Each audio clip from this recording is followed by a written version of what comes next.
Okay, great. Let's begin. Periodicity in the modern periodic table, ये अपना topic है, ठीक है. So when the elements are arranged according to the increasing order of atomic number, which I told in the last video, atomic number ज़्यादा fundamental है और ज़्यादा unique है, यूनिक प्रॉपर्टी. कोई दो एलिमेंट्स का एटॉमिक मास सेम हो सकता है, लेकिन एटॉमिक नंबर कभी सेम नहीं हो सकता. Not possible, because atomic number depends on the more fundamental particles, which is the number of protons in the nucleus, which can never be same, or the number of electrons in the orbit of an atom, which can never be same. ठीक है. Mass number same हो सकता है, क्योंकि mass number is the sum of number of neutrons and protons.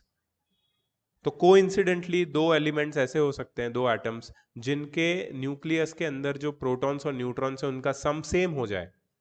होता है ऐसा, बहुत बार होता है. बट ऐसा कभी नहीं हो सकता कि दो अलग अलग एलिमेंट्स के एटम्स के न्यूक्लियस में जो प्रोटॉन्स है वो सेम है या इलेक्ट्रॉन सेम है. कभी नहीं हो सकता. बट ये कब पता चला पता है? After the discovery of electrons. हमने पढ़ा है डिस्कवरी ऑफ इलेक्ट्रॉन पहले.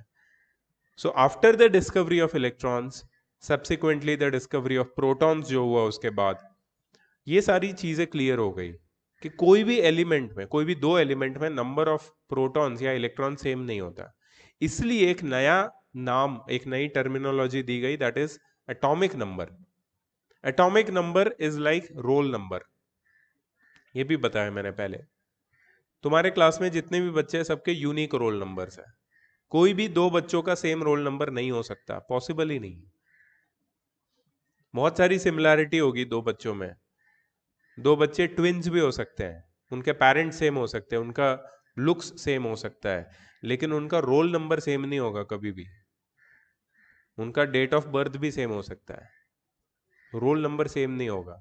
रोल नंबर यूनिक होता है, वैसे ही एटॉमिक नंबर भी यूनिक होता है. अगर एटॉमिक नंबर यूनिक होता है तो it is better to arrange the elements according to the increasing atomic numbers. और ये साइंटिस्ट को जैसे ही पता चला, हु वाज दैट साइंटिस्ट जिसने ये सजेस्ट किया? सॉरी, जे जे थॉमसन ने तो इलेक्ट्रॉन्स का डिस्कवरी किया. मैंने लास्ट वीडियो में बताया था साइंटिस्ट का नाम, हेनरी मोजली. हेनरी मोजली 1913 में, after the discovery of electrons and protons, he gave this modern periodic law. He said that the properties of the elements are periodic functions of their atomic numbers, not atomic masses. तो अब तक क्या हो रहा था कि डॉबरेनर triad बनाया, Newlands ने ऑक्टेव बनाया, मेंडेलीव ने एक पीरियोडिक टेबल ही बना दिया पूरा. लेकिन वही पीरियोडिक टेबल जो मेंडेलीव ने बनाया था उसमें थोड़ा चेंजेस करके, ट्वीक करके, मोजली ने मॉडर्न पीरियोडिक टेबल बना दिया. So periodic table was already ready. Periodic table तो था ही उनके पास. उन्होंने क्या किया? सिर्फ एक छोटा ट्वीक किया. ट्वीक क्या था?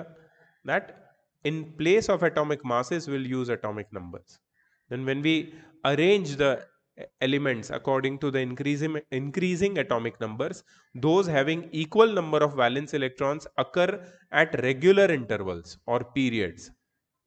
And since the number of valence electrons in the elements show periodicity or regular repetition, chemical properties show corresponding periodicity. क्योंकि वैलेंसी भी रिपीट हो रही है after regular interval of time, तो केमिकल प्रॉपर्टीज भी रिपीट होगी after regular intervals of time. और coincidentally हुआ ये कि जिनकी सिमिलर इलेक्ट्रॉनिक कॉन्फ़िगरेशन थी, जो भी एटम्स की, जिनकी सिमिलर केमिकल प्रॉपर्टीज थी, because of similar electronic configuration, they started occurring one below the other. One below the other मतलब एक ही वर्टिकल कॉलम में. वर्टिकल कॉलम मतलब group. So all elements having similar chemical properties started occurring, similar chemical as well as physical, started occurring in one single vertical column or near to each other, and this was a single group. ठीक है, तो group में जितने भी elements हैं उनकी chemical property same है, उनको स्टडी करना इजी हो गया. This was the benefit. But ये कब हुआ? After arranging them in the increasing order of their atomic numbers. यहां पे एक एग्जांपल दिया है, इससे काफी चीजें क्लियर हो जाती है. I know it's slightly let me just change the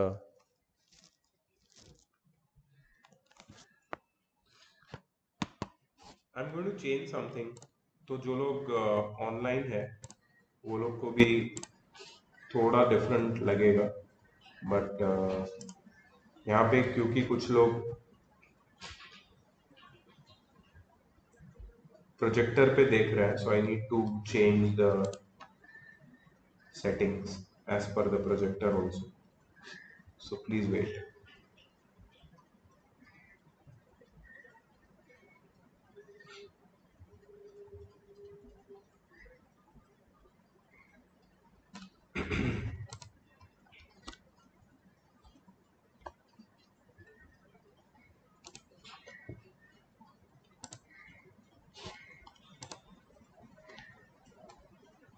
अब अच्छा लग रहा है ना?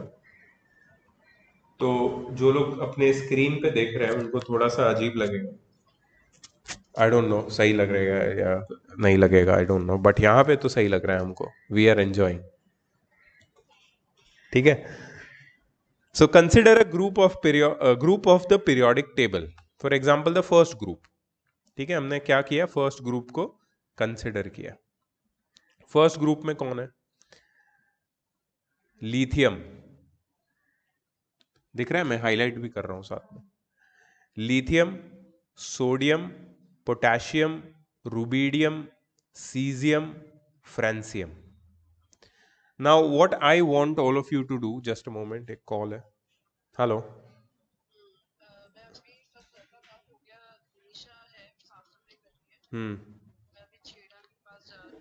ठीक है, ओके. यार मेरा लाइव क्लास चल रहा है, रिकॉर्डिंग भी हो रहा है, तो आई कैन नॉट से. ओके, आप देख लो जो भी है, देख लो यार, मैं रख रहा हूं अभी फोन.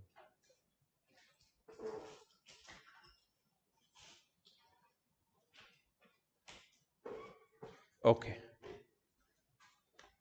तो what I want you to do is keep your periodic table in front of you. ये जो पीरियोडिक टेबल है ना, उसको सामने रखो, और जो मैं बोल रहा हूं उसको सुनो सिर्फ. रुको, कोई तो आया है.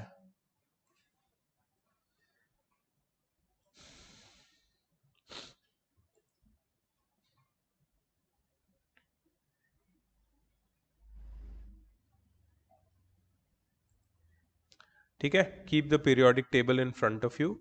फर्स्ट ग्रुप को हम लोग स्टडी कर रहे हैं, जिसमें lithium, sodium, potassium, rubidium, caesium और फ्रांसियम है.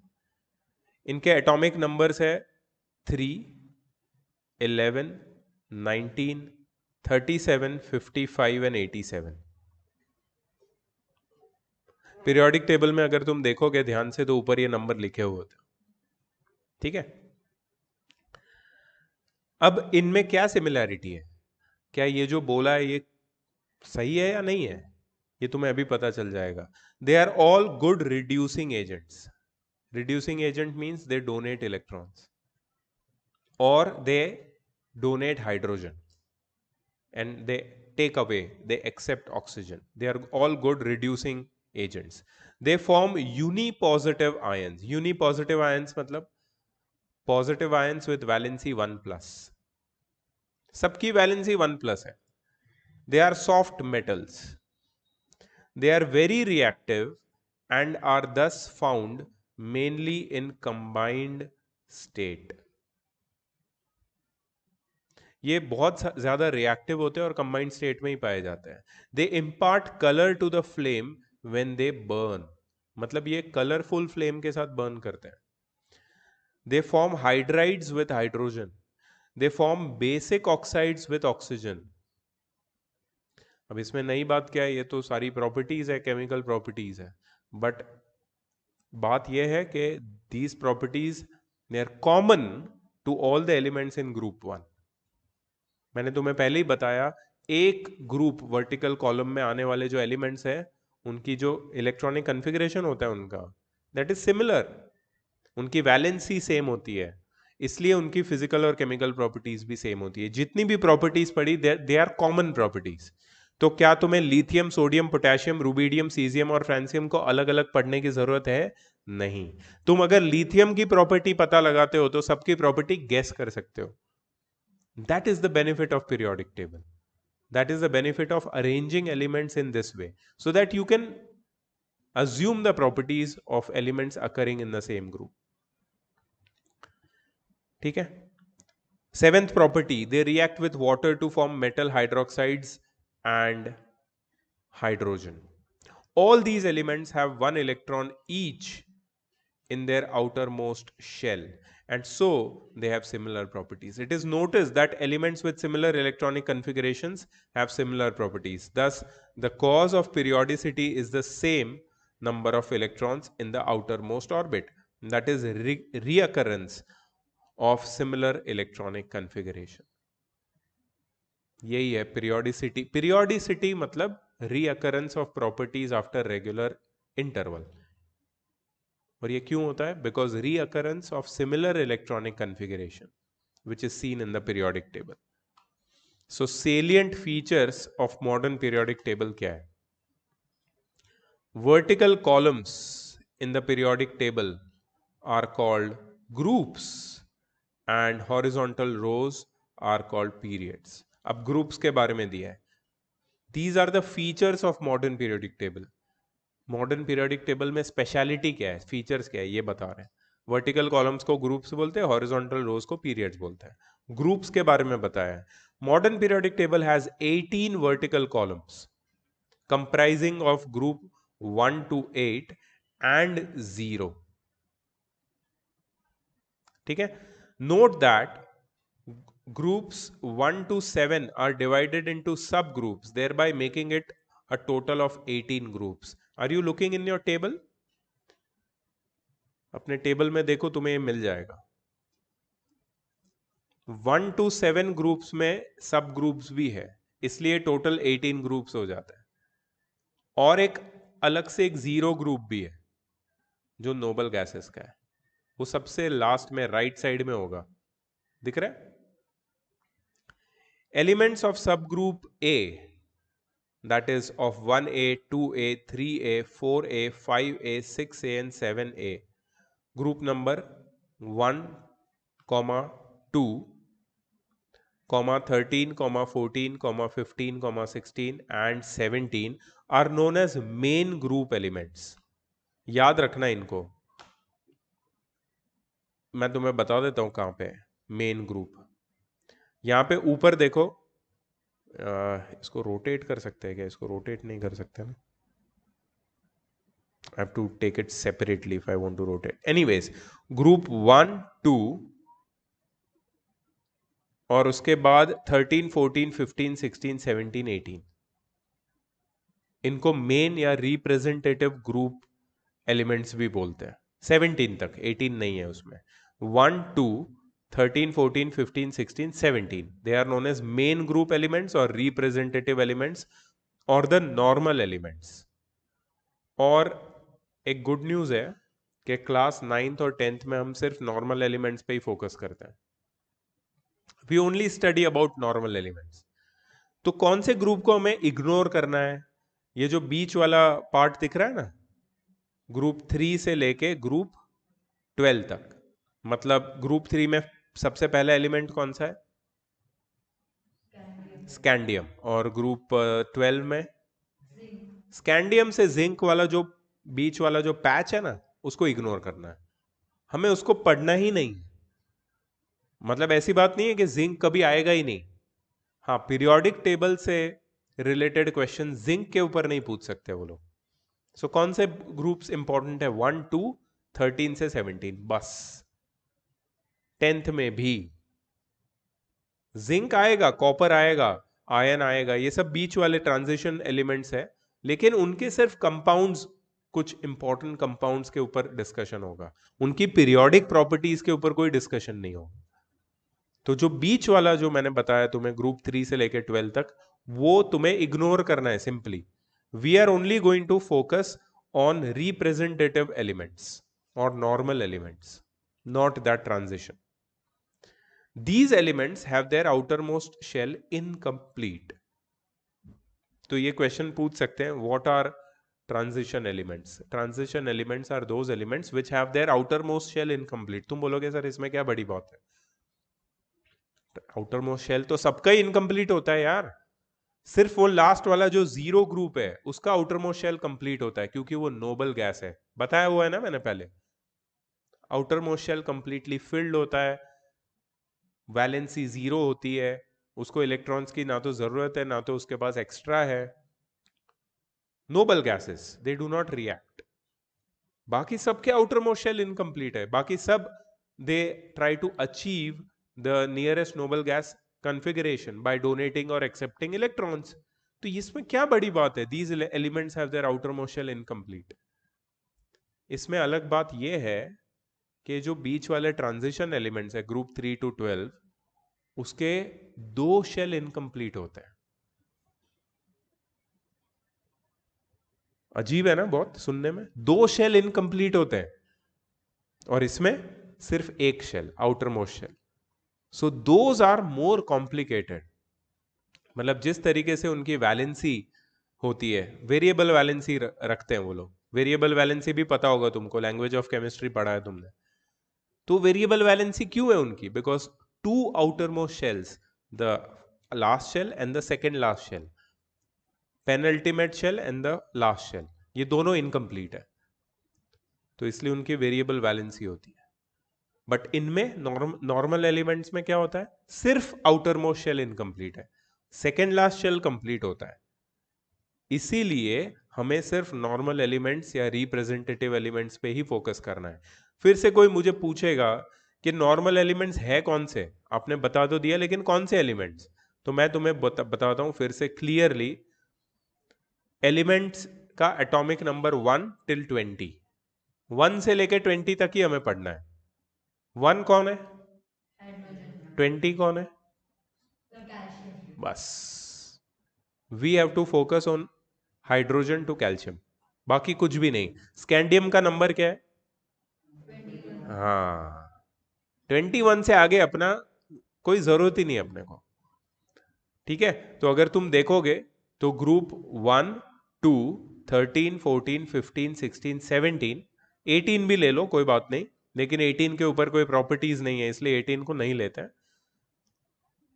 और पीरियड 1, 2, 3, पीरियड 1, 2, 3, बस हमारे लिए पीरियोडिक टेबल उतना ही है. ठीक है. फिर कोई बोलेगा कि सर ये नीचे है, ये क्या नाम है इसका? हाँ, तो फोर्थ में ये दो ले लो बस. बट जनरली पीरियड 3 तक ही आता है. पोटेशियम और कैल्शियम भी हम लोग जनरलाइज करके उसको मान लेते हैं, but we don't consider them. ठीक है. तो कोई बोलेगा सर नीचे ये इंपॉर्टेंट एलिमेंट्स है, जैसे प्लैटिनम है, गोल्ड है, मर्क्यूरी है, 78, 79, 80, इनका क्या? क्योंकि ये तो इंपॉर्टेंट है. हमको तो मर्क्यूरी के बारे में आता है, कभी कभी कोई कंपाउंड भी होता है मर्क्यूरिक ऑक्साइड. गोल्ड और प्लेटिनम के बारे में भी हम बात करते हैं.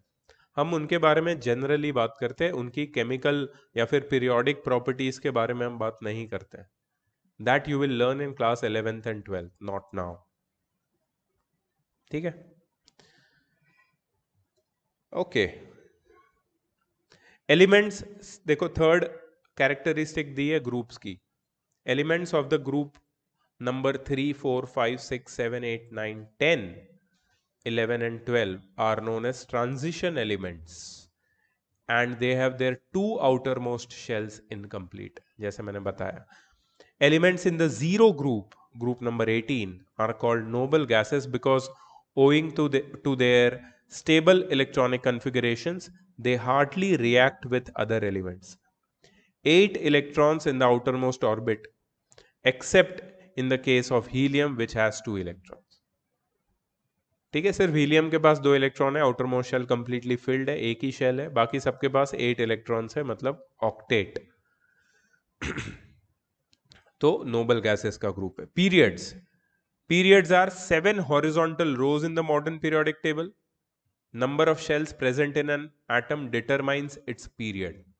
अच्छा, ये एक इंपॉर्टेंट चीज है, इसको थोड़ा लिख लो तुम लोग साइड में, कहीं भी पेंसिल से लिख सकते हो तो अच्छा रहेगा।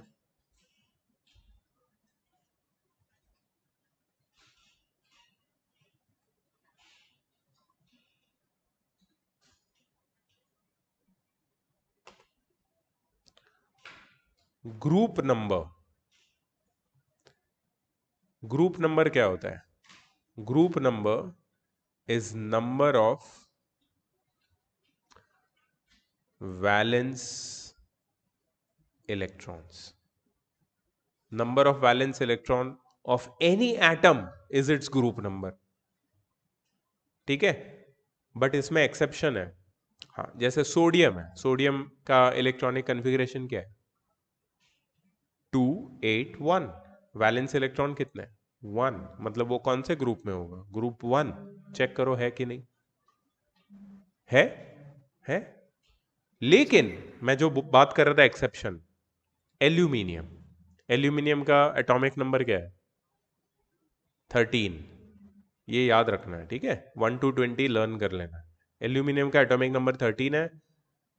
इलेक्ट्रॉनिक कन्फिग्रेशन क्या है एल्यूमिनियम का? 283। 283। तो वो कौन से ग्रुप में होना चाहिए? थर्ड में होना चाहिए, लेकिन किस में है वो? 13 में है। तो कभी कभी ऐसा भी होता है, वैलेंस इलेक्ट्रॉन 3 है, लेकिन वो कहां पे है? ग्रुप 13 में। ठीक है, तो ये किसके लिए होता है? जनरली मेटल्स में होता है, नहीं मेटल्स में नहीं, मेटल्स नॉन मेटल्स की बात नहीं है, एटॉमिक नंबर की बात है।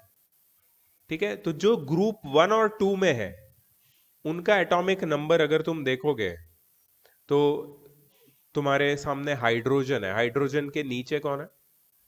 लिथियम है, लिथियम का एटॉमिक नंबर 3 है। लिथियम के बाजू में कौन है? बेरिलियम का 4 है। ठीक है, सो 1 3 4, उसके नीचे सोडियम है 11, मैग्नीशियम है 12। ठीक है, और उसके नीचे है पोटेशियम एंड कैल्शियम। इनके आउटर मोस्ट शेल में 1 और 2 इलेक्ट्रॉन्स है। जहां से 3 इलेक्ट्रॉन शुरू होते हैं वो ग्रुप 13 में चले जाते हैं। मतलब ग्रुप 1 2, और डायरेक्टली फिर हम क्या देखेंगे? ग्रुप, फिर तुम्हें ग्रुप 2, ग्रुप 3, ग्रुप 4, ग्रुप 5 लेना ही नहीं है। क्यों? क्योंकि ग्रुप 3 से ग्रुप 12 तक तो ट्रांजिशन एलिमेंट्स है, हम उनको कंसिडर ही नहीं करते।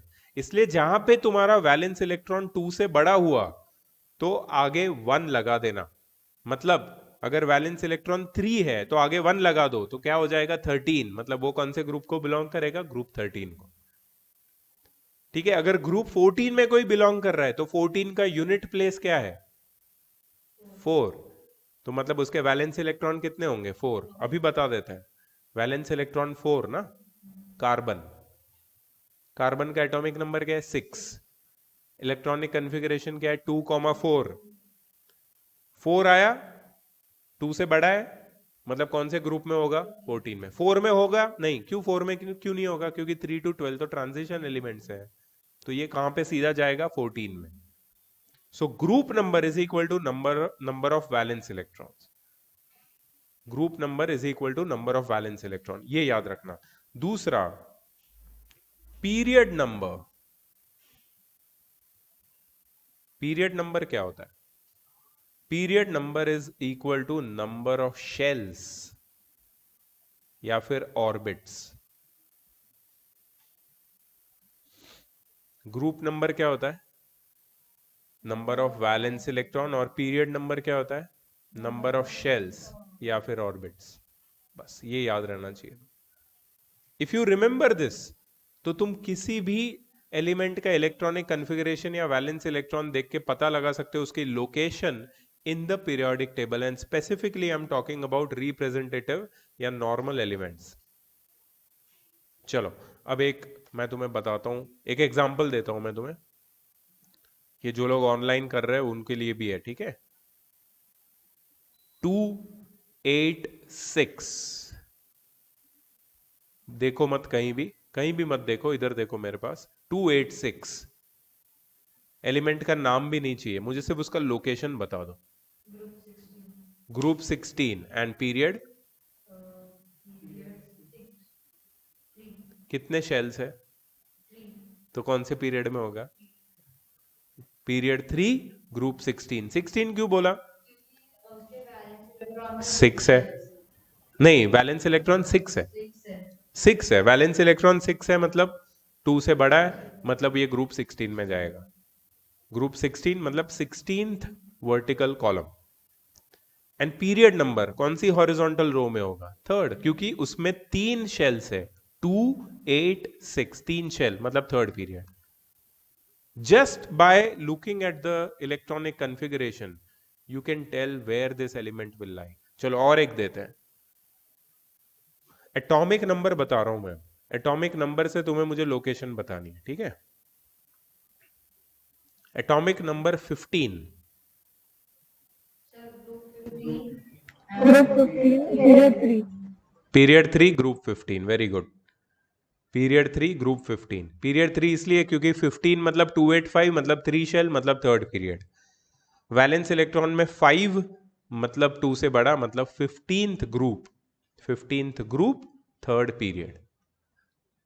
ये फॉस्फोरस ही है शायद, है फॉस्फोरस है। हाँ। तो ऐसे करके तुम्हें लर्न कर लेना है किसकी पोजीशन कहां पे है। 1 to 20 सब लर्न होना चाहिए। 1 to 20 अगर तुमने सब लर्न कर लिया तो ऐसे कोई भी क्वेश्चन का आंसर दे सकते हो। और ये दो चीज जो मैंने अभी बताई, group number, number of valence electron, period number, number of shells, आधा काम उधर ही खत्म हो जाएगा तुम्हारा।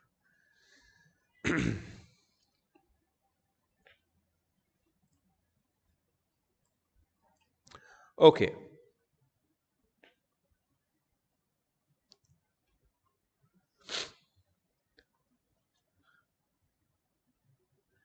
अब पीरियड्स की जो कैरेक्टरिस्टिक्स है वो बताइए यहां पे। मैं फटाफट इसके थ्रू जाता हूं। Elements with electrons increasing arithmetically in their outermost shell one by one till an octet is attained are placed in the same period.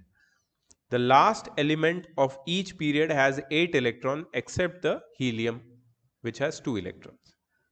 मतलब कुछ एलिमेंट्स है उनका अगर तुम इलेक्ट्रॉनिक कॉन्फ़िगरेशन देखोगे तो इट विल बी लाइक 281 282 283 284 285 286 287 288। क्या हुआ? आउटर मोस्ट शेल में जो इलेक्ट्रॉन्स है वो एक एक से बढ़ रहे थे, बाकी सब इलेक्ट्रॉनिक कॉन्फ़िगरेशन सेम था, 281 282 283। तो एरिथमेटिकली आउटर मोस्ट शेल के नंबर ऑफ इलेक्ट्रॉन एक एक इंक्रीज हो रहे हैं। ऐसे सारे एलिमेंट्स एक ही पीरियड में होते हैं। उनका फर्स्ट एलिमेंट जो होता है उसमें आउटर मोस्ट शेल में 1 इलेक्ट्रॉन होता है और लास्ट एलिमेंट जो होता है आउटर मोस्ट शेल में 8 इलेक्ट्रॉन्स होते हैं हमेशा। So this is the characteristics of the elements belonging to the same period, ठीक है? The first period contains only 2 elements, atomic number 1 and 2। It is the shortest period. Is it? Check करो अपने periodic table में, सिर्फ 2 है उसमें elements, hydrogen helium. Hydrogen का electronic configuration क्या है? 1, हीलियम का 2, that's it. The second and third periods contain 8 elements each. These are short periods, 8 elements. Second वाला जो पीरियड है दैट इज लिथियम से लेके, बताओ, लिथियम से लेके नियॉन तक। थर्ड वाला सोडियम से लेके आर्गन, है ना? 8 है टोटल, काउंट करके देख लो। इनको क्या बोलते हैं? Short period. फर्स्ट वाला शॉर्टेस्ट, सेकेंड वाला, सेकेंड और थर्ड क्या है? Short periods. Fourth and fifth period contain 18 elements each, atomic number 19 to 36 in fourth and 37 to 54 in fifth period. These are long periods, check करो, सही है, long periods है। And the sixth period contains 32 elements, it is the longest period. सबसे confusing और unique बात है इसमें, six period देखो, 55 दिख रहा है सीजियम, 56 बैरियम, उसके बाद एक ब्रेक है 57 to 71 को नीचे अरेंज किया है, पीरियोडिक टेबल के नीचे दिख रहा है तुम्हें, उसमें लिखा है लैंथेनाइड सीरीज, दिख रहा है? लैंथेनाइड सीरीज में 57 है लैंथेनम और 71 है ल्यूटियम, नीचे दिख रहा है? This is the longest period, 32 elements, 32 elements. And period number 7 also has 32 elements, starting from francium 87 number and ending francium radium. उसके बाद 89 to 103 एक्टिनाइड सीरीज, उसमें एक्टिनियम 89 है और 103 है लॉरेंसियम. बस यहां पे ये कंप्लीट हो जाता है, लेकिन उसको हम बोलते हैं इनकम्प्लीट पीरियड. क्यों? क्योंकि और भी एलिमेंट्स जब डिस्कवर होंगे फ्यूचर में तो ये लॉरेंसियम के बाद कहीं ना कहीं उसको एडजस्ट किया जाएगा. ठीक है, कहीं ना कहीं बीच में ऐड हो गए, इसके लिए इसको इनकम्प्लीट पीरियड बोलते हैं. लॉरेंसियम के नहीं, 103 के बाद तो इसमें ही रुदरफोर्डियम और ये सब है. और तुम अगर देखोगे 118 उन ऑक्टियम, क्या लिखा है ये, कौन सी हिब्रू लैंग्वेज है भाई? हाँ, तो वो तो हमें पढ़ना भी नहीं आता. उन बोडियम क्या है, उन टोडियम क्या, पता नहीं है. तो उसके बाद फिर वो कंटिन्यू होगा, we don't know, but that's an incomplete period. समझ में आया? पीरियड्स में फर्स्ट कौन सा है? Shortest 2 elements, second and third short 8 elements each, third and fourth long 18 elements, fifth longest, fourth and fifth long 18 elements, sixth is the longest 32 elements and seventh is incomplete with 32. incomplete बोलते हैं उसको. ठीक है, तो ये हो गया तुम्हारा पीरियड्स का पूरा क्लासिफिकेशन. In group 3b और group number 3 of the sixth period there is a set of elements, जो अभी बताया मैंने, with atomic numbers 57 to 71 beginning with lanthanum. These elements are known as lanthanides, rare earths. Lanthanides का मतलब ही है rare earths, मतलब the elements which are rarely found inside the earth, rare elements. And group 3b of the seventh period there is a set of elements with atomic number 89 to 103 beginning with actinium. These elements are called actinides or radioactive elements. Mostly radioactive elements वो group period number 7 group 3 में है, group 3b से शुरू होता है. actinides. Sir, if these elements are rare earth, then what are the scientists? So क्या होता है कि ये जो साइंस की जर्नी है ना, it is very old. So science is, you can say it is a search which begin with a lot of curiosity. फिर वो साइंस डिवाइड होता गया, और chemistry is the science of substance, material. तो अलग अलग सब्सटेंस है, उसको स्टडी करने लगे लोग. अब जैसे ही सब्सटेंसेस स्टडी करने लगे उनकी प्रॉपर्टी पता चलने लगी. जैसे आयरन है तो इट्स वेरी स्ट्रांग, तो you can use it to build many things. जैसे व्हील बनाया आयरन से, और व्हील से फिर बुलॉक कार्ट और ये क्या बोलते हैं, हॉर्स कार्ट और ये सब बना. तो फिर आयरन की माइनिंग करने लगे लोग, क्योंकि आयरन पता चला कि ऐसे एरियाज में अर्थ के नीचे मिलता है. फिर माइनिंग करते करते कुछ दूसरा मेटल मिल गया, फिर उसकी प्रॉपर्टी स्टडी की, फिर वो मेटल डिस्कवर हुआ. ऐसे करते करते एलिमेंट्स डिस्कवर होने लगे. पता चला कि अर्थ के नीचे है बहुत सारी चीज़ें हैं, मिनरल्स है. ठीक है, तो ये मिनरल्स ढूंढते ढूंढते ऐसे रेयर मिनरल्स मिलने लगे. फिर कुछ रेडियो एक्टिव मेटल्स मिले. रेडियो एक्टिविटी की तो स्टोरी बहुत यूनिक है. उसमें ऐसा हुआ कि पता नहीं था रेडियो एक्टिव होता है यूरेनियम. तो बैक्वेरल, हेनरी बैक्वेरल शायद नाम था वो साइंटिस्ट का. बैक्वेरल ने वो यूरेनियम का था उसके पास छोटा पीस, तो उसने रखा था अपनी लैब में, और उसके अराउंड एक फोटोग्राफिक प्लेट रखी थी. तो पहले तो ये डिजिटल कैमराज नहीं होते थे, पहले फोटोग्राफिक प्लेट्स होती थी. बड़ा कैमरा होता था, प्लेट डालते थे अंदर, कपड़ा डालते थे और फोटो खींचते थे. वो शटर को ऐसा लेवर से उठाते थे और शटर गिर जाता था, और जो भी सामने है वो लाइट उससे एक्सपोज होके फोटोग्राफिक प्लेट के ऊपर वो पूरा पिक्चर आ जाता था। फिर उसको डेवलप करते थे और फोटोग्राफ बनाते थे। लंबा प्रोसेस था। तो ऐसी फोटोग्राफिक प्लेट बैक्वेरल के लैब में थी, और उसके लैब में एक यूरेनियम भी था जिसके ऊपर बैक्वेरल कुछ पता लगाने की कोशिश कर रहा था कि ये है क्या। तो फोटोग्राफिक प्लेट खराब हो गई। तो उसने सोचा ये कैसे खराब हो गई, मैंने तो पैक करके उसको पेपर के अंदर रखा था, खराब तो नहीं हो सकता ये। फिर उसको पता चला कि मेरे लैब में कुछ ऐसा मटेरियल है जिससे कुछ ऐसी इनविजिबल रेज निकलती है जो फोटोग्राफिक प्लेट को अफेक्ट करती है। फिर उसको पता चला ये बैक्वेरल रेज नाम दिया उसने। उसने मतलब of course he discovered radioactivity, so उसके नाम के ऊपर ये रेज को नाम दिया गया। Those are radioactive rays, alpha beta and gamma rays. फिर वो रेडियो एक्टिव उधर से पता चला कि ये कुछ मेटल्स है, यूरेनियम प्लूटोनियम, ये रेडियो एक्टिव होते हैं। फिर उससे एक्टिनाइड सीरीज में उसको इंक्लूड किया गया। So it's a long history जो हम पढ़ रहे हैं, ठीक है। So these are the properties of periods. Lanthanides and actinides have similar properties because they belong to the same group, group 3b, but they are shown at the bottom of the periodic table because they are large in numbers, and showing them in the main body of the table will distort its shape.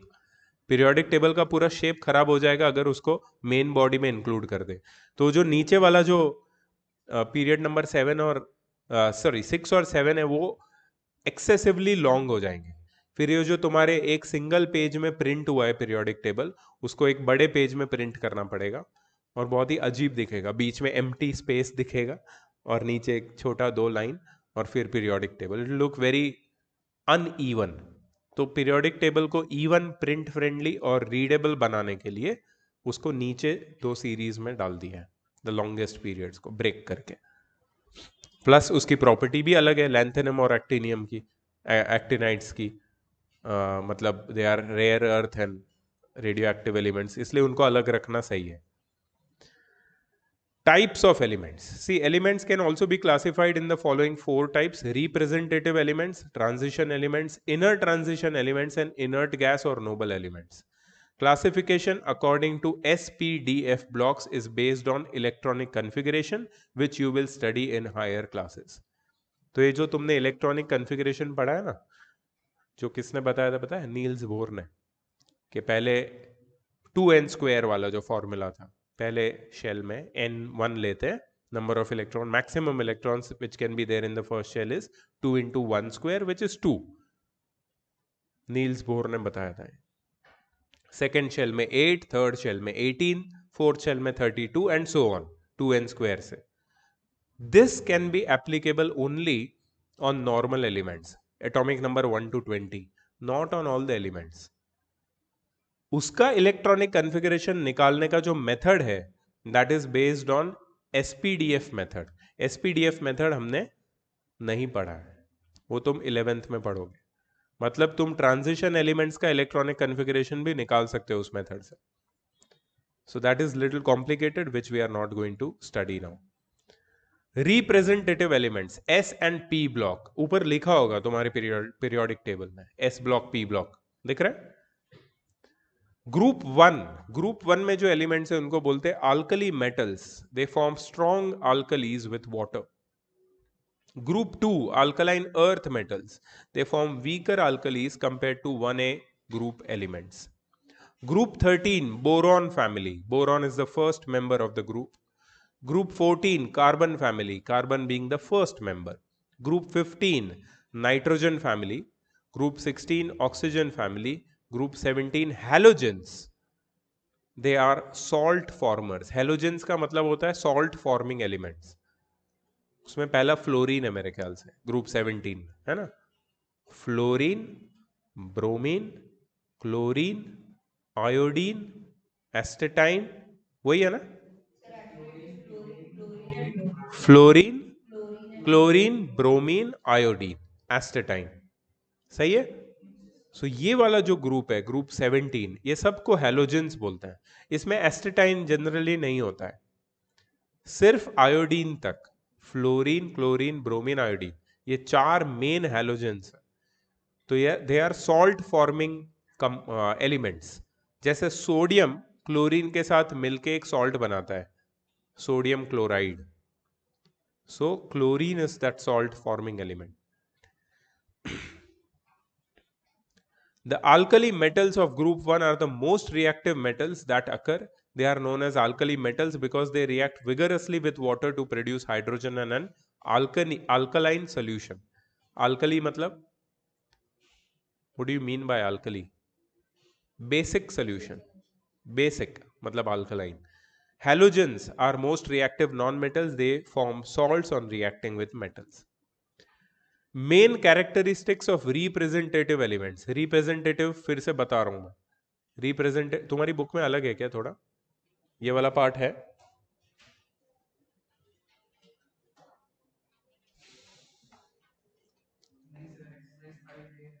नहीं 5A के बाद.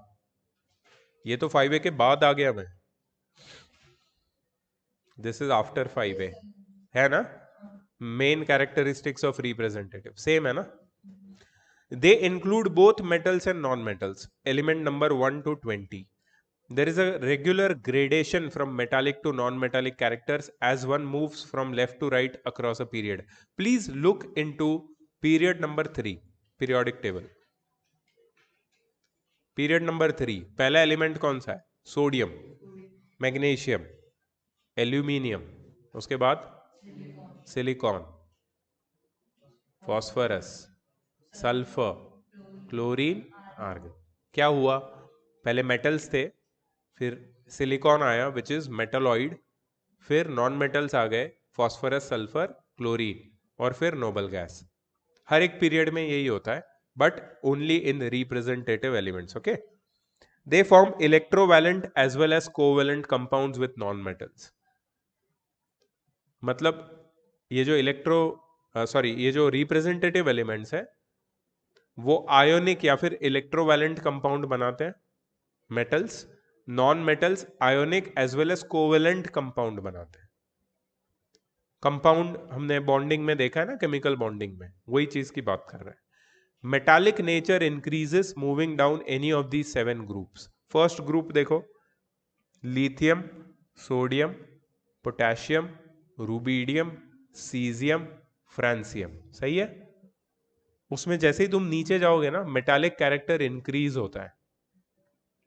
इसका मतलब the elements easily lose electrons and become positively charged ion. The ease of losing electron increases down the group. तो इसलिए यहां पे बोला है कि metallic nature increases moving down any of these 7 groups. Metals which are good conductors of heat and electricity are present in group 1 and 2. Non-metals which are present in group 16 and 17 are poor conductors of heat and electricity. Some heavier elements like tin and lead exhibit variable valencies which are not part of our representative group, so we will not focus there. What is the difference between metals and metalloids? Metalloids, they show the properties of metals as well as non-metals. तो वहां पे अगर तुम देखोगे एक ऐसा diagonal जैसा बना है पीरियोडिक टेबल में. कहाँ पे? ग्रुप 13 से लेके ऐसे क्रॉस में जा रहा है. तो वो सारे जो ग्रे कलर भी उनका अलग है वो डायगोनल में, वो सारे मेटलॉइड्स हैं. दे show properties of both metals and non metals. Online वाले अभी तक है या फिर चले गए? क्योंकि मैं देख नहीं रहा हूँ कुछ. There are still 13 people over here. Are you all able to hear me? Yes, sir. Okay. Bore तो नहीं हो रहा है तुम लोगों को? Are you guys getting bored? नहीं, कोई आंसर नहीं कर रहा है, मतलब बोर हो रहा है उनको. अच्छा है, होना भी चाहिए बोर. तुम लोग को बोर हो रहा है क्या? अच्छा लग रहा है? कैसा लग रहा है फिजिकल क्लास? मजा आ रहा है? अभी लग रहा है ना कि पढ़ रहे हैं हम फर्स्ट टाइम. चलो अच्छा है. अभी एग्जाम है तो तुम्हारा सब लर्न हो जाएगा, because it's like revision for you. You are doing for the first time with me this chapter, but it's kind of a revision for you. So no need to think that अरे मैं तो भूल गया. भूलने की कोई सवाल ही नहीं है यहाँ पे. ठीक है, बाकी लोग जो घर पे सेफली बैठे हैं, we are kind of risking our lives here to study periodic table. No problem. Transition elements, D block element, D block दिख रहा है तुम्हें पीरियोडिक टेबल में, डी ब्लॉक बीच, जो हमें नहीं पढ़ना है बट फिर भी उनकी मेन कैरेक्टरिस्टिक्स देख लो. All these elements are metals with high melting and boiling point. सब मेटल्स है. ट्रांजिशन एलिमेंट्स को ट्रांजिशन मेटल्स भी बोलते हैं. सारे मेटल्स है, सबके high melting and boiling point होते हैं. They are good conductors of heat and electricity.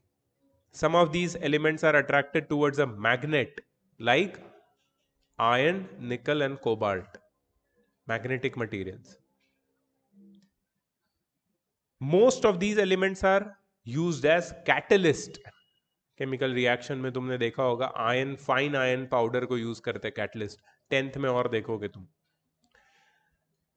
Most of these elements exhibit variable valencies.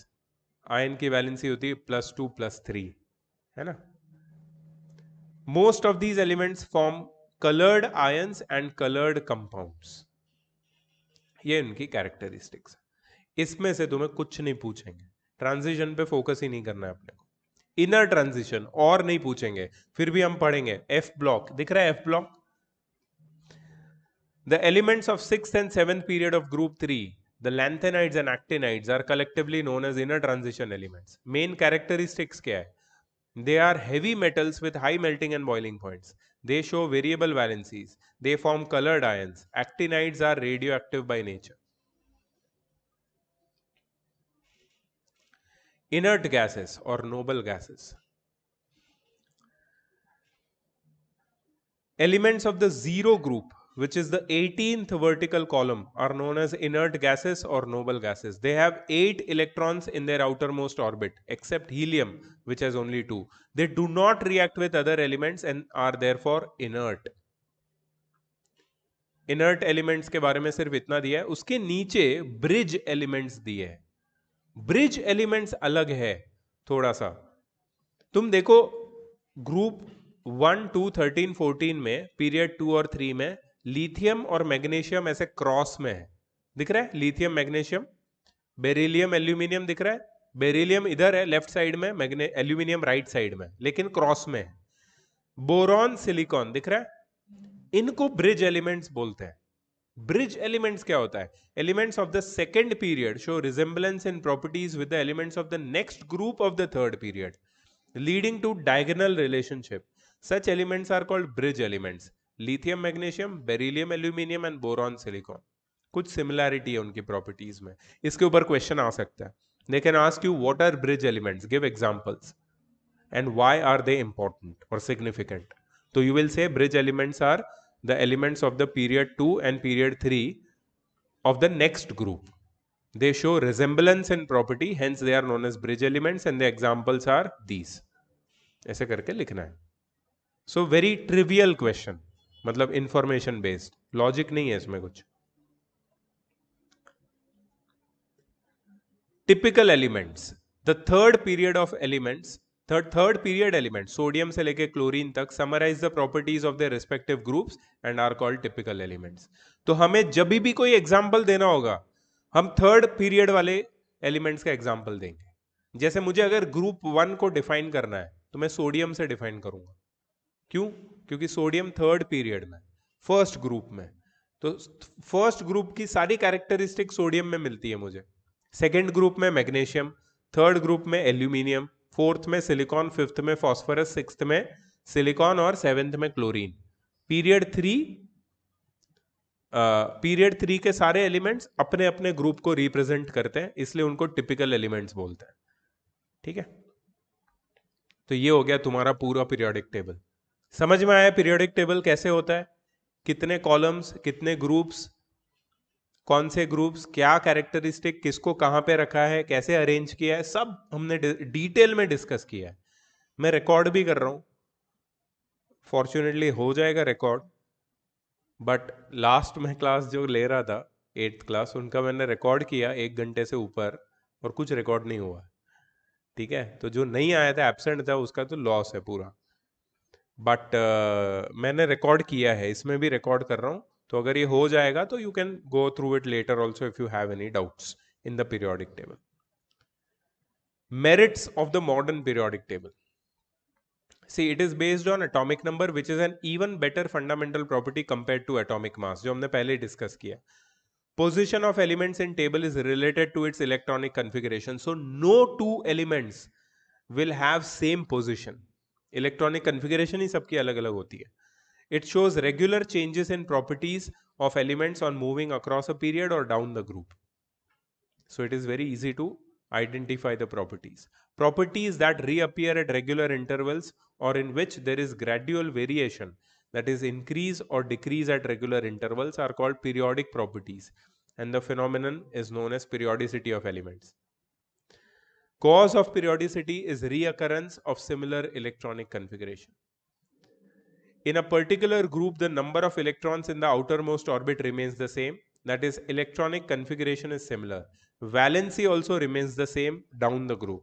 So the elements of same group have similar properties, though the number of shell increases down the group. If you see in your periodic table, the first group is starting with hydrogen. How many shells? Lithium. How many shells? 2. Sodium, how many shells? 3. If you think about the electronic configuration, you will know instantly that as you move down the group, the number of shells increases by 1. But the number of electrons in the outermost shell remains the same. So that is the thing. That is one thing you should keep in mind. And modern periodic table is easier to remember, understand and reproduce. सो ये सारे क्या थे? Merits, advantages of modern periodic table. इसके ऊपर question आ सकता है, तो तुम्हें लर्न करना पड़ेगा. समझ तो गए तुम, लेकिन लर्न नहीं करोगे तो फिर याद नहीं कर पाओ, मतलब लिख नहीं पाओगे अगर याद नहीं होगा तो. Defects of modern periodic table. सोचो, डिफेक्ट्स भी है इसमें, फिर भी हम पढ़ रहे हैं. Position of hydrogen is not satisfactory as its properties relate to both group 1 and group 17. तो कुछ पीरियोडिक टेबल में हाइड्रोजन को बीच में रखा जाता है, कुछ में ग्रुप 1 में, कुछ में ग्रुप 17 में. It's not fixed. It fails to accommodate the inner transition elements, that is lanthanides and actinides, to the main body of the periodic table. So that's the defect. General trends in the modern periodic table, ये तुम मुझे बताओगे, मैं नहीं बताऊंगा. Number of shells and valence electron. तो मैं तुम्हें कैसे पूछूंगा पता है? Number of shells. शेल्स का मतलब ऑर्बिट. ठीक है. अब तुम मुझे बताओगे नंबर ऑफ शेल. हाँ, अब मैं यहां पे लिखता हूं, तुम मुझे बताओगे. सब लोग, जो लोग देख रहे हैं इसको, ये लोग नोट भी करेंगे. तुम लोग भी नोट करो. पीरियोडिक प्रॉपर्टी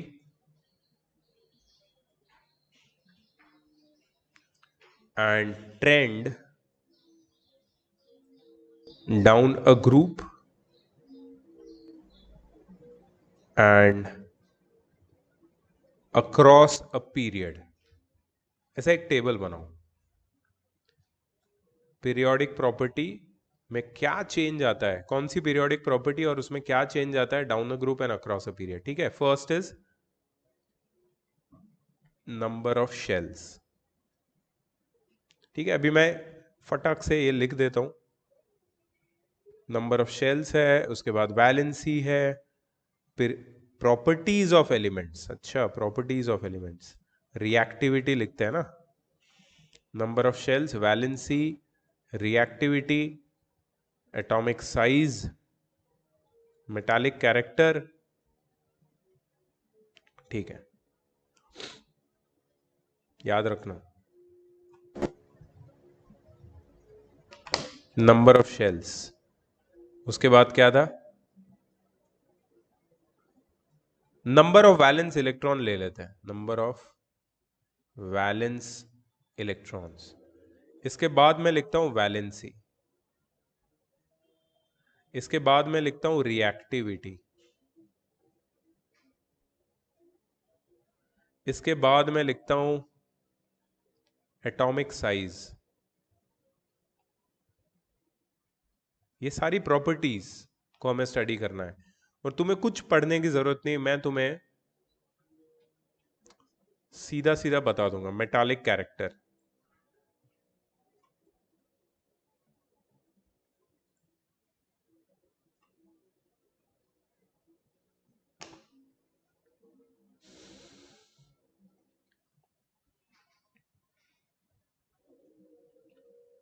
ठीक है, सिर्फ 6 properties with reasons I will tell you, I am going to discuss with reasons.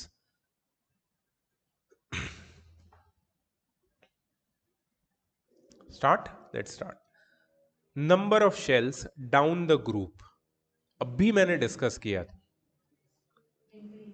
Increases by 1, एक एक करके बढ़ता है ना। तो तुम लिखोगे यहां पे number of shells down the group में क्या लिखोगे, increases by 1। Number of shells across a period, अब मैं एग्जाम्पल जब लूंगा ना पीरियड का, तो थर्ड पीरियड का लूंगा, क्योंकि that is my typical elements, उनके ऊपर मैं सारे एग्जाम्पल बना सकता हूं। तो थर्ड पीरियड में फर्स्ट कौन आता है, सोडियम।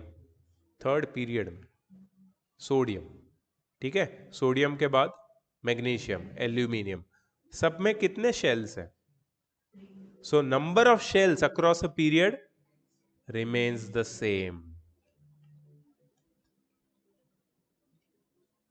ये सिर्फ टेबल समझ लोगे ना इतना, तो तुम्हारे आधे प्रॉब्लम सॉल्व हो जाएंगे लॉजिक के साथ। हाँ, इसमें कुछ रट्टा मारने की बात नहीं है। तुम सिर्फ सोचोगे पीरियोडिक टेबल को, अगर तुम जानते हो अच्छे से, तो तुम आराम से पता लगा सकते हो। Number of valence electron down the group, first period ले लो, hydrogen valence electron, valence electron means number of electrons present in the outermost shell, valence electron hydrogen में, उसके बाद लिथियम में, सोडियम में। तो बताओ down the group number of valence electron, yes, remains the same. मैंने पूरे periodic table के बारे में बता दिया, ये सिर्फ पीरियड 1 नहीं, कोई भी पीरियड में एप्लीकेबल है। These are periodic properties which are applicable on the whole periodic table. सिर्फ ये टेबल याद रखना है, number of valence electron across a period. Third period में देख ले और नंबर ऑफ वैलेंस इलेक्ट्रॉन देख क्या होता है, is it increases by 1, sodium का 1, मैग्नीशियम का 2, एल्यूमिनियम का 3 and so on. So increases by 1, number of valence electron increases by 1। बहुत important, valency, what is valency,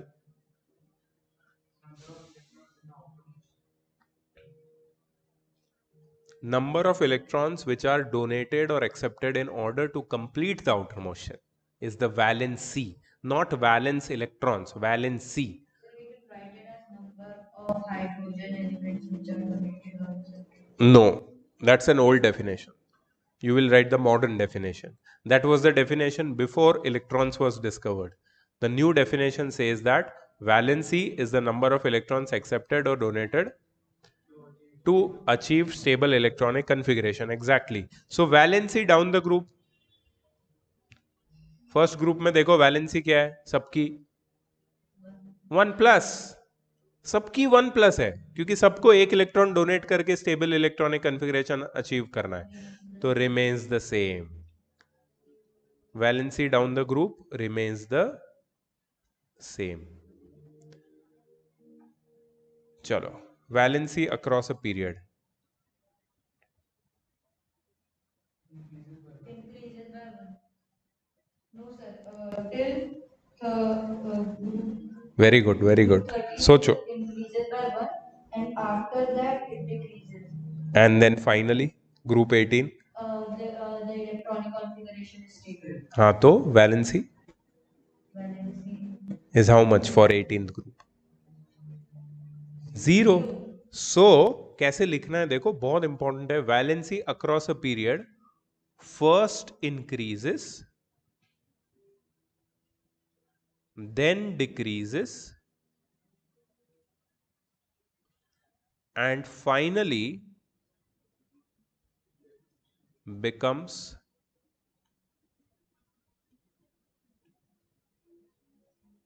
isn't it? Valency first increases, then decreases and finally becomes 0. कोई भी period में यही हो रहा है सब में. पहले इंक्रीज होती है वैलेंसी, सोडियम की 1+, मैग्नीशियम की 2+, एल्यूमिनियम की 3+. फिर silicon, its atomic number is 14. yeah, तो it will share, It cannot accept neither donate, so valency 4 रहेगी. उसके बाद हो जाएगी 3-, 2-, 1- एंड 0. तो वही हुआ ना, first increases then decreases and finally become 0. ये ट्रेंड है. रिएक्टिविटी, अब रिएक्टिविटी किस पे डिपेंड करती है? वैलेंसी पे. वैलेंस इलेक्ट्रॉन पे नहीं, वैलेंसी पे. तो रिएक्टिविटी पे थोड़ा सोचना पड़ेगा. बताओ, reactivity down the group increases और remains the same? See, down the group valency remains the same. I agree with you. But the atoms easily lose electron as you move down the group. जितना हाँ, जितना easily electron lose करेंगे उतना ज्यादा reactive हो जाएंगे वो. because in group 1, as it go down, the reactivity Increases. So down the group reactivity always increases. But wait. ये गलत है. ये आधा सही है. It is not completely right. Down the group reactivity increases for metals and decreases for non-metals. बताओ non metal में decrease क्यों होता है reactivity? Because as you move down the group it's difficult to gain electrons. It's difficult to gain electrons for non metals. Metals के लिए easy हो जाएगा donate करने के लिए electrons as you move down the group. So reactivity increases for metals as you move down the group and decreases for non metals as you move down the group. Remember, across a period reactivity.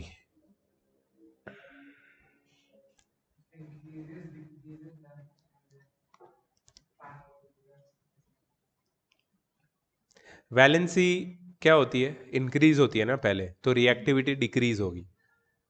जितनी valency कम ना उतना ज्यादा reactive होता है कोई भी element. जैसे sodium ज्यादा रिएक्टिव है as compared to aluminium reactivity series में. So reactivity across a period first decreases then increases. Increase कैसे होता है? जैसे सिलिकॉन के बाद रिएक्टिविटी धीरे धीरे बढ़ने लगता है जब वैलेंसी कम होती है. और क्लोरीन सबसे ज्यादा रिएक्टिव है ना. First decreases then increases and finally becomes 0. 0 तो नहीं बोल सकते, लेकिन 0 से समझ में आ जाता है कि क्या होता है. मतलब जो लास्ट है नोबल गैस वो नॉन रिएक्टिव होता है, मतलब रिएक्टिविटी 0 है. Atomic size down the group सोचो. फर्स्ट ग्रुप को ले लेने का कभी भी क्या हो रहा है? नंबर ऑफ शेल्स इंक्रीज हो रहे हैं ना, तो एटॉमिक साइज क्या होगी? Increases down the group. Atomic size will increase. Why? Because the number of shell increases. So atomic size increases down the group across a period. Number of shells में क्या हो रहा है across a period? Third period देखो, number of shells 3 remains the same. So atomic size नहीं. I got you. नहीं होता ऐसा. You know why? Because as you move across a period, shells उतने ही रहते हैं, लेकिन वो shells में इलेक्ट्रॉन ऐड हो रहे हैं. सोडियम में 1 इलेक्ट्रॉन है आउटर मोस्ट शेल में, मैग्नीशियम में 2, एल्यूमिनियम में 3, फॉस्फोरस में 4, सॉरी सिलिकॉन में 4, फॉस्फोरस में 5 इलेक्ट्रॉन ऐड हो रहे हैं आउटर मोस्ट शेल में. और न्यूक्लियस में प्रोटॉन्स ऐड हो रहे हैं. सोडियम में कितने प्रोटॉन है? 11, मैग्नीशियम में 12, एल्यूमिनियम में 13, सिलिकॉन में 14, फॉस्फोरस में 15. ये जो प्रोटॉन्स है ना वो इलेक्ट्रॉन्स को अपनी तरफ खींचते हैं ज्यादा.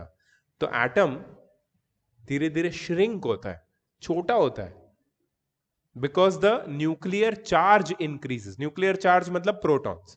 so that it pulls the electrons in the outermost shell towards it, and the atoms become smaller and smaller as you go across a period. Logic समझ में आया? So atomic size across a period does not remain the same, it decreases.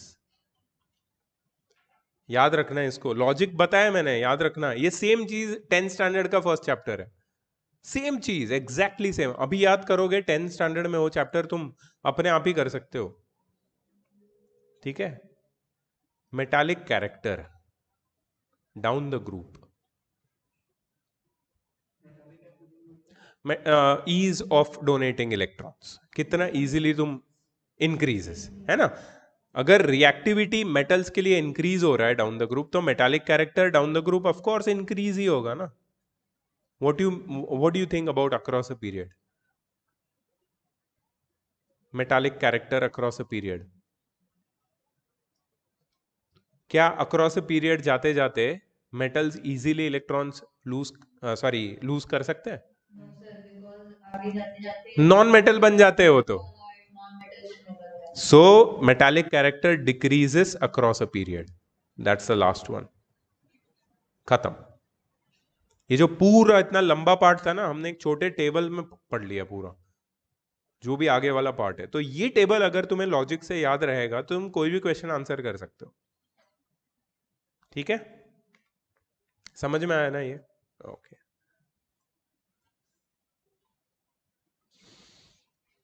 ये देखो size of atoms दिखा है, यहाँ पे दिख रहा है how it's become smaller and smaller.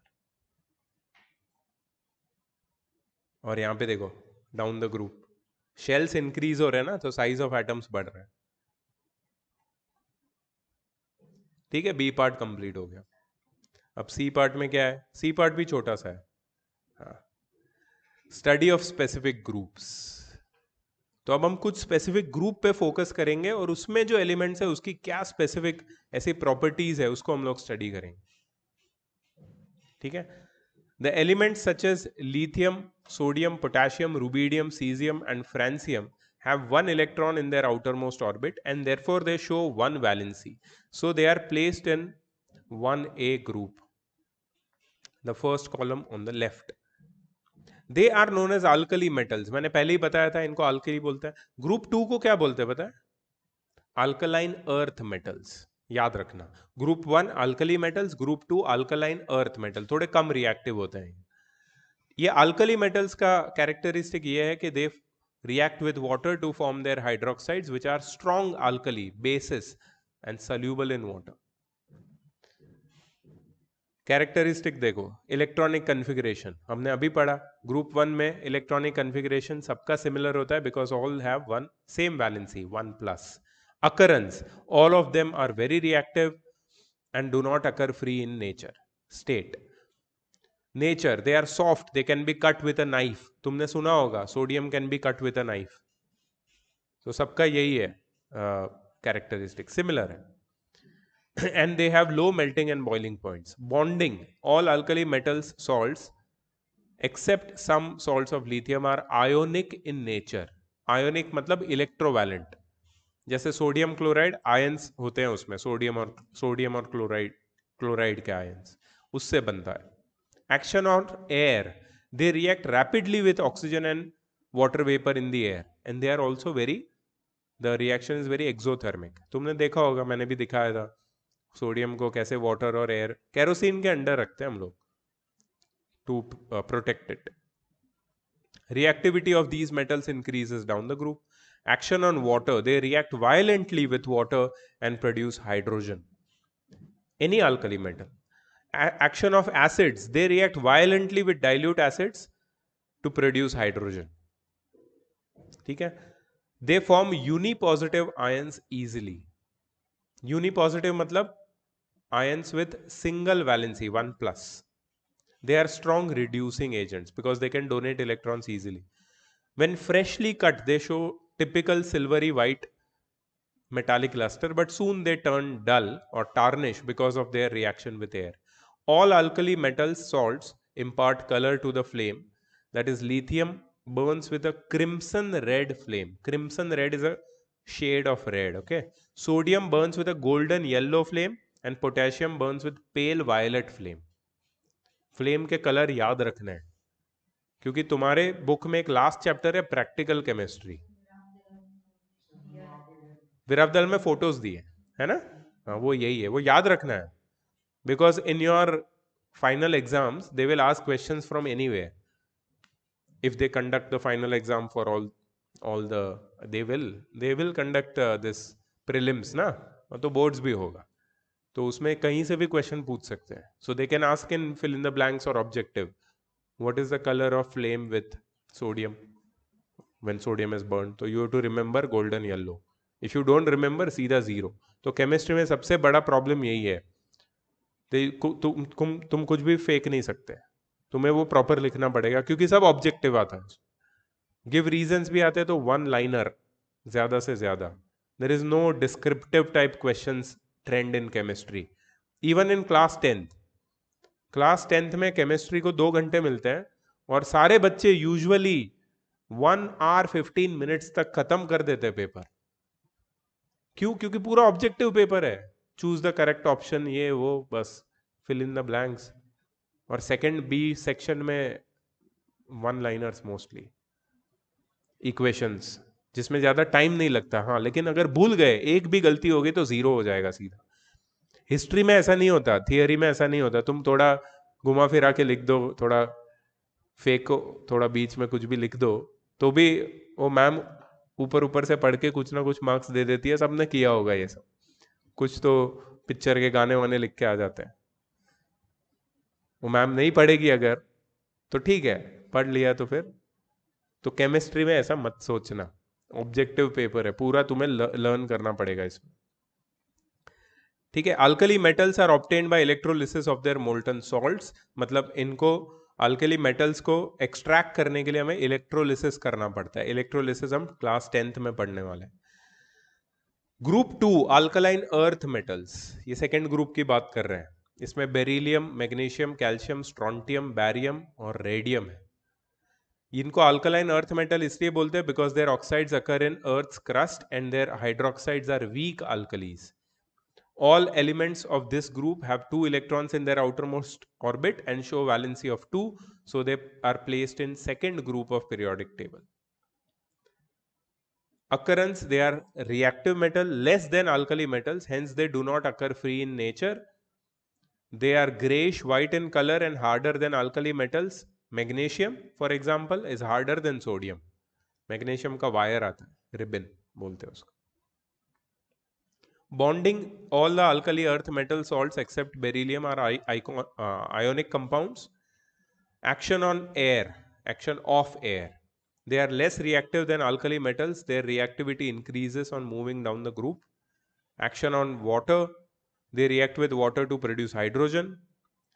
Action of acids, they react with dilute acids to produce hydrogen. They form di-positive ions, मतलब valency होती है 2+. They are also strong reducing agents. Melting points and boiling points are comparatively low, but these are higher than alkali metals. Melting and boiling point alkali metal से थोड़ा ज्यादा होता है. Except beryllium and magnesium, all other alkaline metals impart color to the flame. Calcium brick red, strontium crimson, barium apple green and radium crimson. Colour flame का colour याद रखना है. और सीधा वो लोग ने बात किया है बाद में हेलोजेंस का. हेलोजन कहां पे? Group 17 non metals. हेलो का मतलब सी सॉल्ट, सी साल्टोजेंस means producing, means sea salt former. Sea salt बनाने वाले एलिमेंट्स को हेलोजेंस बोलते हैं. 7 इलेक्ट्रॉन्स होते हैं उनके आउटर मोस्ट शेल में. They are most reactive non metals. The reactivity decreases down the group. For example, fluorine is the most reactive and iodine is the least reactive halogen. There is a steady increase in melting and boiling points as we go down the group. Fluorine is a gas, chlorine is a gas, bromine is a liquid. Bromine is the only liquid non-metal. And iodine is a solid. Iodine पता है, देखा है, Iodex उसमें होता है iodine.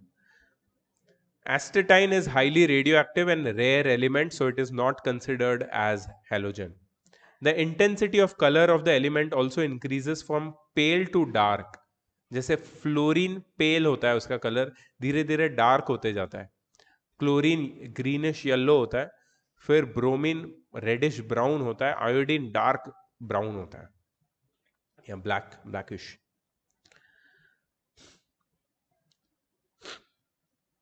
Iodine is violet solid, not brownish. They are all poisonous and have similar strong pungent and unpleasant odor. इनकी odor होती है एकदम typical pungent होती है. They all form diatomic molecules: fluorine, chlorine, iodine, and bromine. They all have valency 1 minus actually, and form compounds with similar formulae. For example, hydrogen chloride HCl, HBr hydrogen bromide, HI hydrogen iodide, and HF hydrogen fluoride, जो यहाँ नहीं दिखा है. They produce a series of compounds with other elements, chlorides, bromides and iodides. Together they are known as halides. इनके जो compounds है उनको halides बोलते हैं. Halogens themselves can react directly with metals to form metal halides. They all form negative ions carrying a single charge. Fluoride ions, chloride ions, bromide ions and iodide ions, सबकी valency होती है -1 minus. इसके बाद group 0 और 18 group को वो लोग ने डिस्क्राइब किया यहाँ पे. When Mendeleev first constructed his table, there was no indication that a whole group of elements remained to be discovered because of their lack of reactivity. उसको पता ही नहीं चला कि ऐसे कोई एलिमेंट्स होते हैं. फिर पता चला कि कुछ एलिमेंट्स ऐसे भी है जो नॉन रिएक्टिव है, noble gases. There was no clear sign of their existence. However, analysis of gases in air led to the discovery of argon. Helium was first detected by spectroscopy. एक method है physics में जिससे light rays से हम लोग पता लगा सकते हैं कौन से एलिमेंट्स हैं. सो बहुत सारे प्लैनेट्स है, पता है, उन पे पता चलता है कि इस पे ऑक्सीजन है या नहीं है, दूर से पता चलता है. कैसे? स्पेक्ट्रोस्कोपी से पता चलता है. It's a method, you will study about it in higher classes. So, helium was first detected by spectroscopy of light from the sun during an eclipse, and other noble gases were isolated. William Ramsay isolated these gases. He was awarded Nobel Prize for this major contribution. William Ramsay was the first one to find noble gases. Helium, these gases, helium, neon, argon, krypton, xenon and radon, are referred to as inert gases, meaning they do not react at all. In 1960s, some compounds of xenon and krypton have been made and their names were changed to noble gases. Inert gases की जगह noble gases कर दिया. Noble मतलब they react but very rarely. इनका electronic configuration देखो, outermost shell completely filled. All are colorless, tasteless, odorless gases. They are neither inflammable nor supporter of combustion. They are monatomic because their electronic configuration is stable. Single atom के form में पाए जाते हैं.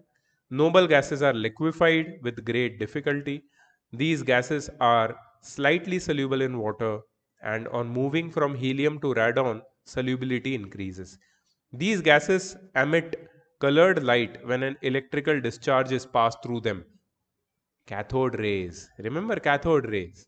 उसमें low pressure पे इनमें से ही कोई गैस रखते हैं. Their melting points and boiling points are extremely low.